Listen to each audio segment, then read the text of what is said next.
Se abraçarmos o ensinamento cristão de que Jesus é Deus e morreu na cruz, haveremos de nos sentir confortados e fortes para enfrentar as realidades brutais da vida na Terra. Podemos saber que Deus é realmente Emanuel, Deus conosco, mesmo em meio aos nossos piores sofrimentos. Timothy Keller, A Fé na Era do Ceticismo, página 58. Estou postando esse vídeo aqui no dia 20 de maio de 2023. O pastor, mestre e apologeta, assim eu estou identificando neste vídeo, Timothy Keller, faleceu ontem, no dia 19 de maio, após lutar aí por alguns anos com um câncer pancreático. E ele faleceu, de acordo com os relatos, em muita paz, aguardando para ir para casa.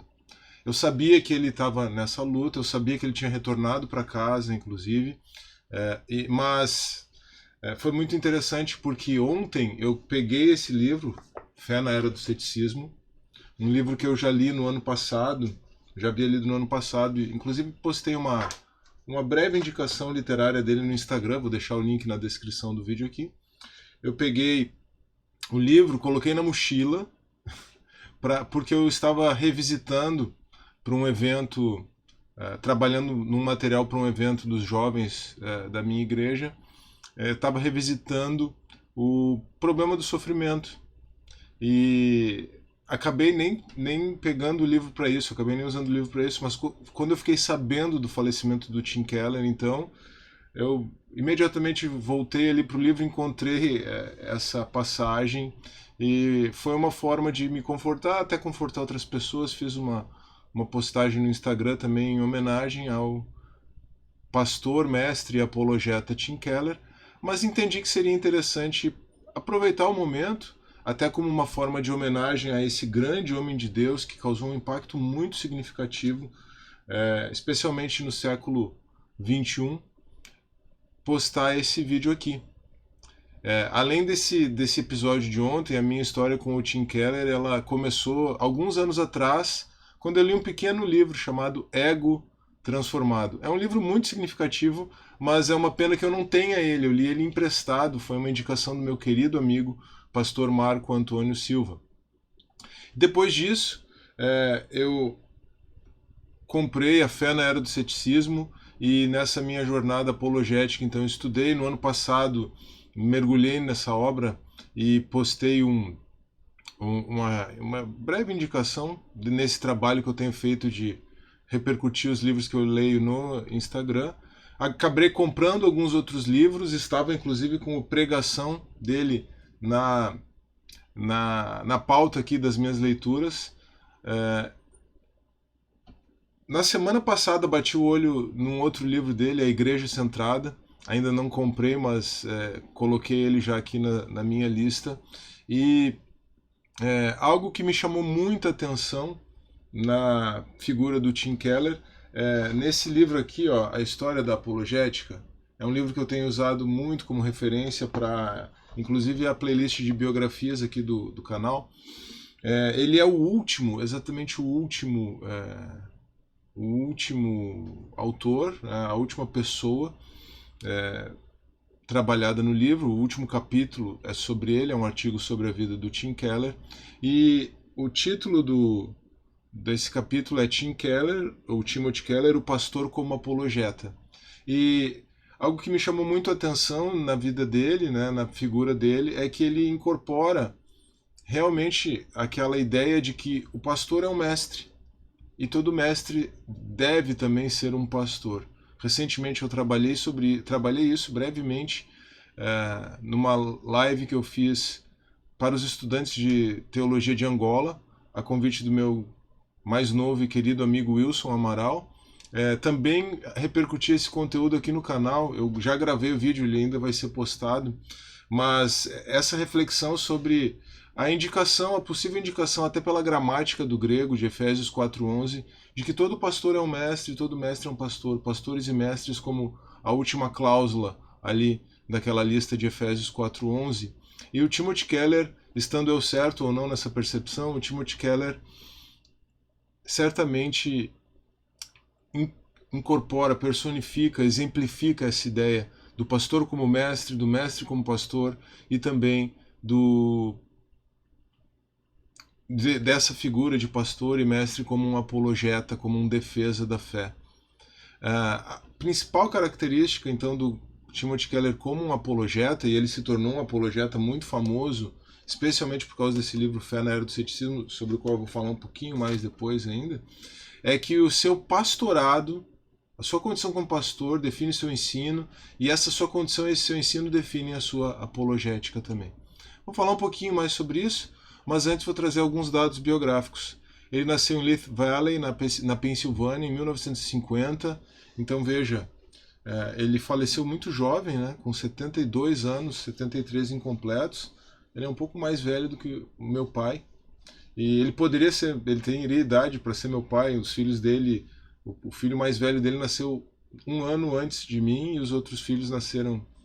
Eu sou de 1979, os filhos dele, um de 78, outro de 80 e outro de 83. Ele teria idade, poderia ser meu pai, né? Assim, em termos de perspectiva geracional. Mas o Tim Keller se converteu na faculdade por meio do Ministério da InterVarsity Fellowship, que é a ABU americana, a Sociedade Bíblica Universitária, e ele serviu ali no InterVarsity, no começo aí da sua carreira, da sua jornada cristã.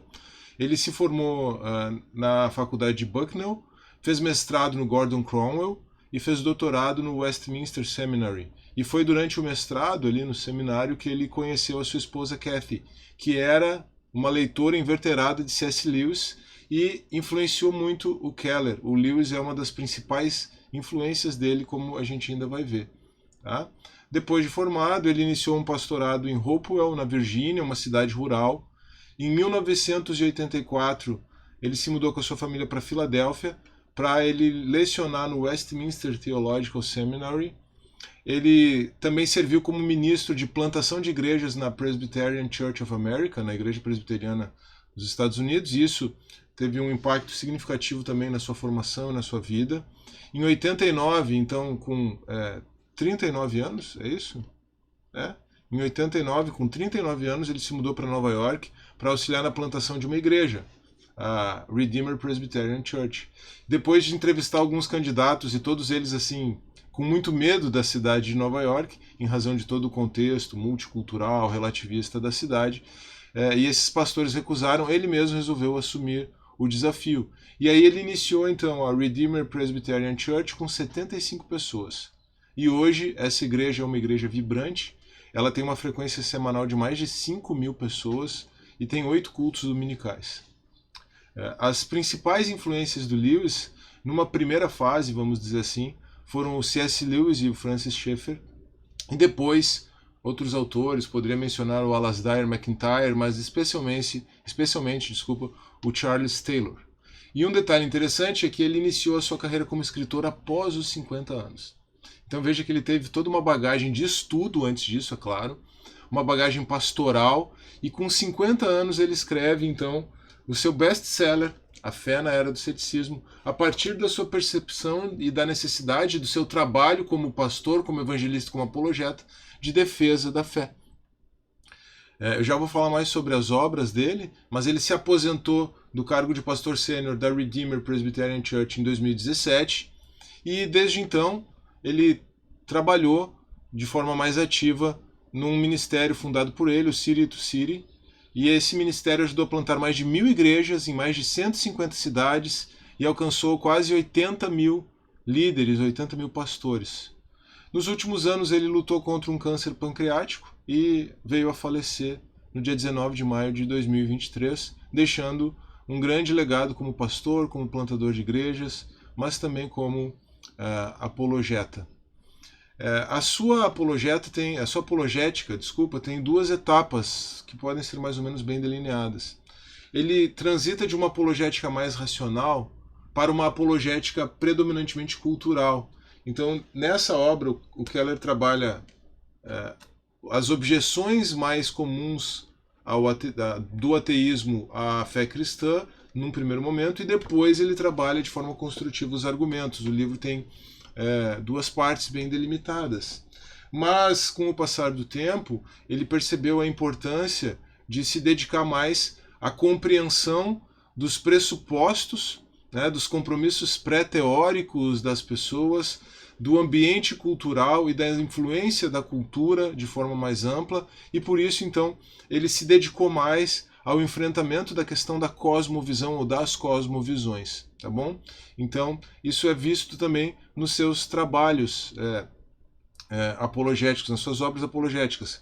A principal delas, o mais conhecido, best-seller, é o Fé na Era do Ceticismo, e depois disso, tão relevante quanto, na verdade como uma prequela, ele lançou depois, mas é como que dando um passo atrás, nós temos o Deus na Era Secular. Tá? É uma outra obra muito significativa do Keller. Me dei conta de que eu não tenho esse livro, então agora a gente acaba sendo tocado, né, por momentos como esses. Tem pelo menos 2 livros do Keller que eu não tenho, mas que estão na minha lista já de aquisição. O Deus na Era Secular e o Igreja Centrada, que é um livro sobre ministério. Tá? Além de Fé na Era do Ceticismo, o Deus na Era Secular, Os Deuses Falsos, que é um outro livro importante também apologético. Igreja Centrada, que é um livro especificamente sobre ministério, então repercutindo a sua experiência pastoral e com conselhos, né? Nós temos alguns outros livros bem significativos do Keller, eu tenho esses aqui: Encontros com Jesus, um livro sobre oração e um livro sobre pregação, com o subtítulo Comunicando a Fé na Era do Ceticismo. Este aqui estava no meu radar para uma leitura assim mais próxima, mas, como eu mencionei, tem pelo menos 2 aí que eu quero trazer para a minha biblioteca e interagir de forma um pouco mais cuidadosa com ele. Tá? Concluindo, o Keller tem sido muito comparado com o C.S. Lewis, até mesmo em razão da influência do Lewis sobre o Keller. Claro que há evidentes diferenças. O Lewis era um acadêmico antes de qualquer coisa, né, e o Keller é um pastor antes de qualquer coisa. Mas a maneira como eles apresentam, a maneira como eles fazem a defesa da fé foi muito significativa, a maneira como ambos fizeram a defesa da fé, como se colocaram, embora as estratégias deles sejam significativamente diferentes. Tá? O Lewis tinha aquela cadeia de argumentos, né? Às vezes difícil para algumas pessoas acompanharem. Ontem mesmo eu estava conversando com um irmão, né, e ele estava dizendo do comentário de algumas pessoas sobre uma certa dificuldade de acompanhar os argumentos do Lewis. E o Keller, por sua vez, notando essa característica própria do seu tempo, essa informação mais rápida que circula, não menosprezando a inteligência das pessoas. Lembre que ele foi pastor em Manhattan, em Nova York, então ele sabia que ele lidava com pessoas com uma bagagem cultural, pessoas com um intelecto até muitas vezes aguçado, mas que se relacionavam com a informação de uma maneira diferente. Então, por isso, ele procurou apresentar os argumentos de forma mais curta, de forma mais objetiva. Essa é uma diferença do Keller em relação ao Lewis, mas também o fato de que o Keller é um pastor é uma diferença significativa em relação ao Lewis, essa grande influência dele. De tal maneira que o Keller pode ser comparado com o Ambrósio de Milão, que também foi um pastor, né, um ministro na cidade de Milão, que teve um impacto muito grande como pastor, como mestre, como apologeta. Basta ver que foi por causa de Ambrósio que Agostinho se converteu à fé cristã. E essa comparação é feita pelo Joshua Chattrell, aqui no final do livro. Como eu mencionei, essa obra, A História da Apologética, termina com um artigo sobre o Keller, e eu queria encerrar essa breve reflexão lendo o último parágrafo. Foi escrito quando o Keller ainda estava em vida, né, ainda era vivo, mas é muito significativo para nós terminarmos aqui como uma pequena homenagem a esse grande homem de Deus que nos voltou para a casa do Pai no dia de ontem, 19 de maio de 2023. O que podemos dizer sobre o legado permanente de Keller? A sabedoria requer paciência antes que se tente articular tudo o que isso vai incluir, porque a história de Keller ainda não terminou, ainda não havia terminado quando ele escreveu isso. Não obstante, é muito provável que, se um movimento vibrante de igrejas evangélicas reformadas surgir nas principais cidades do mundo, com pastores sendo exemplos de apologetas nos próximos anos, ele está mencionando aqui o City to City. A igreja vai louvar o Senhor por ter tornado Timothy Keller um pastor apologeta exemplar que abriu e pavimentou o caminho. E quem sabe, talvez, só talvez, surja outro líder que marque época, que foi inicialmente convencido por Keller de que essa fé podia ser sustentada em terreno racional.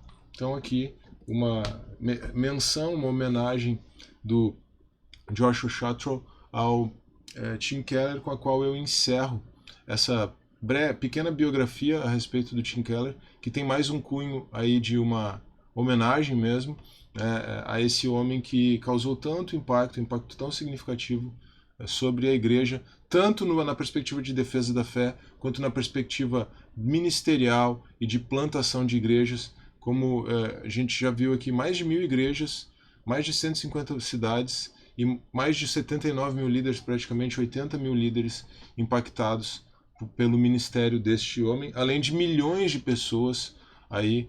O Fé na Era do Ceticismo é um best-seller, né? Além de milhões de pessoas que foram também impactadas pela obra dele como autor. Então, Tim Keller, um pastor, mestre e apologeta que nos deixou no dia 19 de maio de 2023. Eu espero que você tenha gostado desse vídeo, eu espero que ele tenha sido tanto instrutivo quanto edificante. Se for esse o caso, não se esqueça, por favor, de deixar o seu like nesse vídeo, de se inscrever no canal, caso você não seja inscrito. Você pode acompanhar o Theo de Datas também no formato de podcast, vou deixar o link para isso na descrição do vídeo. Deixe seu comentário e compartilhe esse vídeo com pessoas que você sabe que podem ser edificadas pela vida, como tantas pessoas já foram, por esse breve testemunho, por esse breve relato acerca da vida do Tim Keller. Um grande abraço, que Deus abençoe você e até a próxima.